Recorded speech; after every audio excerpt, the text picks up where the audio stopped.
Halo kawan-kawan Antara semua, seberapa relate sih kalian dengan perempuan yang bekerja di bidang yang didominasi oleh para pria? Salah satunya di bidang jurnalistik. Nah, hari ini kita akan bahas semuanya dengan tuntas bersama saya Uci. Dan halo, saya Diana. Nah, informasi ini teman-teman Antara dan Mbak Uci, kita berdasarkan hasil observasi yang sudah kami lakukan dari riset dari jurnal dan juga kami elaborasi dengan kasus dan pengalaman kita di lapangan. Nah, kalau kita bicara soal jurnalis perempuan, ini sesuatu yang cukup kompleks dan penting ya, karena ada aspek yang berkaitan, ada isu gender di situ, kemudian ada isu dinamika industri pers, dan juga ada berkaitan dengan profesionalitas. Nah, kalau kita bicara apakah sudah ideal, kalau kita ukur dari parameter jumlah statistiknya, berdasarkan kalau kita lihat parameternya berdasarkan statistik jumlah jurnalis perempuan, memang masih ada ketimpangan yang cukup signifikan. Kalau berdasarkan data riset yang dari dosen Universitas Diponegoro mengatakan bahwa jumlah perempuan itu hanya sebesar 20%. Dan data itu juga diperkuat oleh penelitian Aliansi Jurnalis Indonesia yang menyatakan bahwa jumlah jurnalis perempuan itu sekitar 30%. Nah, artinya kan masih banyak didominasi oleh laki-laki sekitar 17%.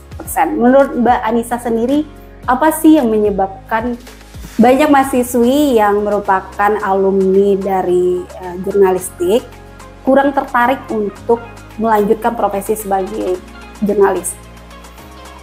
Kalau kita benar Mbak Diana, kalau kita lihat memang di lapangan sendiri, memang di dunia jurnalistik memang lebih banyak didominasi oleh laki-laki dibandingkan perempuan. Di posko kriminal sendiri ini contohnya yang pernah saya alami, yang sedang saya alami juga. Di Polda itu wartawan perempuan hanya 4-5 orang di antara 30-40 wartawan keseluruhannya. Jadi memang sejauh itu perbedaannya. Kalau kita lihat penyebabnya, mungkin salah satu penyebabnya itu adalah diskriminasi di tempat kerja yang diterima oleh perempuan. Nah, ini diskriminasi yang bisa diterima itu bukan hanya dari kantor, tapi juga dari lingkungan, dari rekan-rekan media. Kita lihat juga perempuan ini kebanyakan ditaruh di posko lifestyle, diletakkan di kanal lifestyle, karena masih banyak yang berpikir kalau posko-posko lain seperti politik dan kriminal itu sesuatu yang berat untuk dibahas oleh perempuan.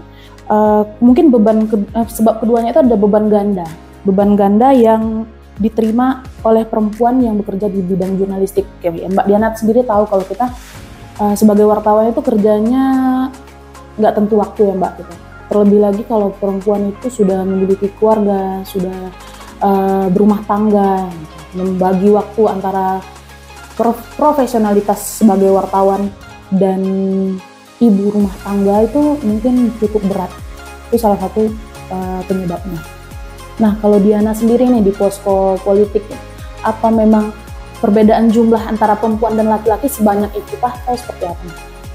Harusnya ya, harusnya lebih banyak perempuan ya. Kalau tadi Mbak Uci bilang, kalau tadi Uci bilang perempuan itu kalau kita ada diskriminasi gender biasanya lebih banyak liputan yang soft news, hiburan, lifestyle.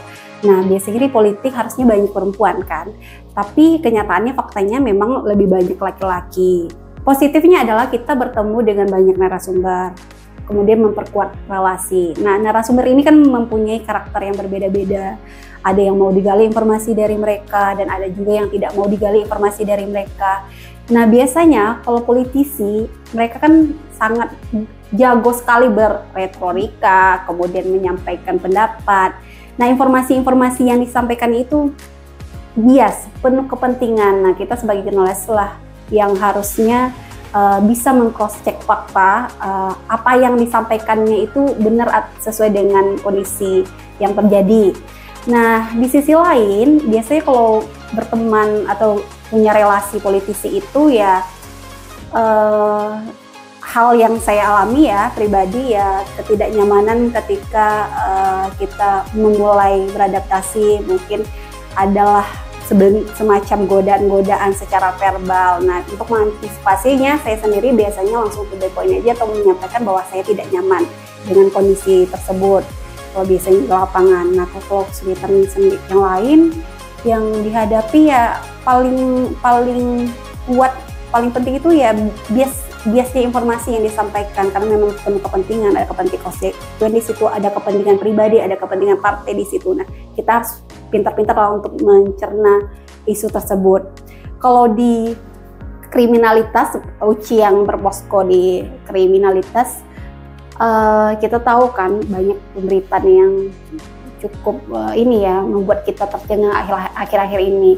Nah, apa kesulitan apa yang Mbak Uci alami selama berkarir sebagai wartawan yang ditempatkan di posko jurnal kriminalitas?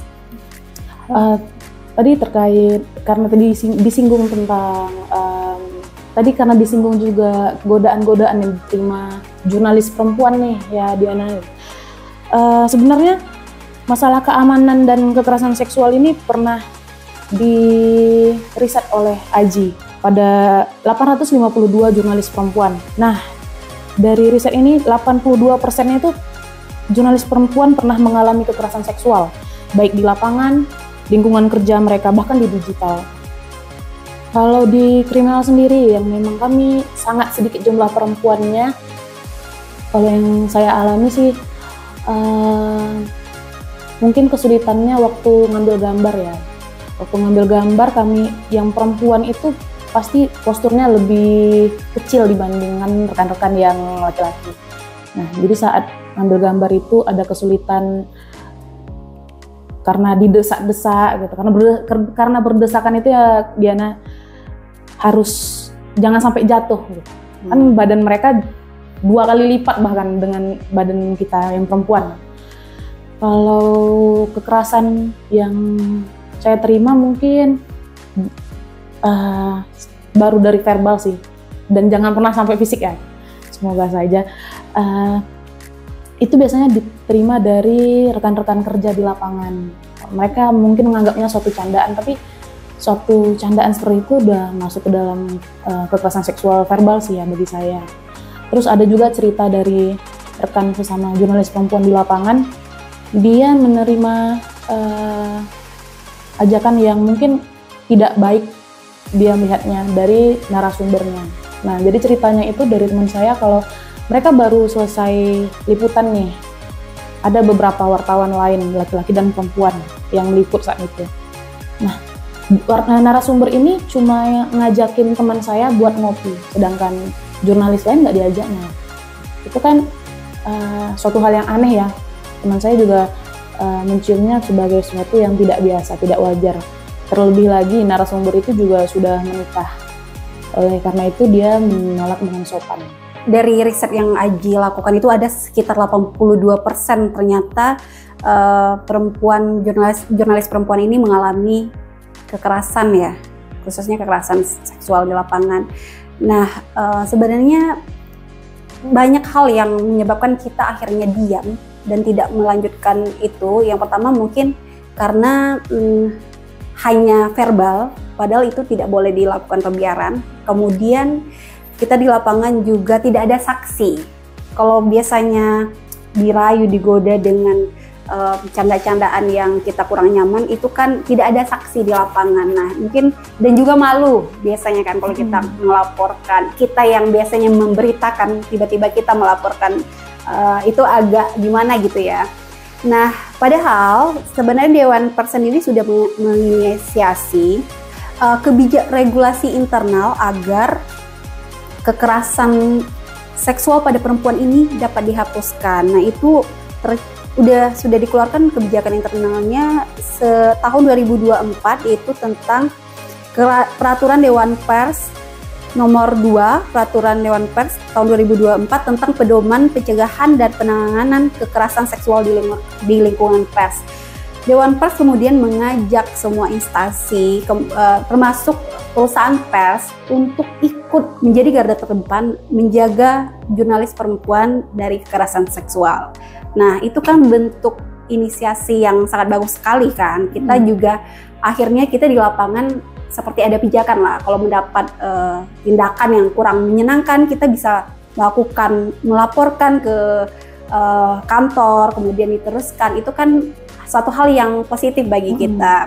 Nah, itu mungkin bisa juga mengedukasi teman-teman jurnalis di lapangan bahwa ternyata kita tidak harus membiarkan walaupun itu hanya kekerasan secara verbal ya. Mungkin itu saja yang bisa kami sampaikan. Cukup sekian. See you in the next video. Bye-bye.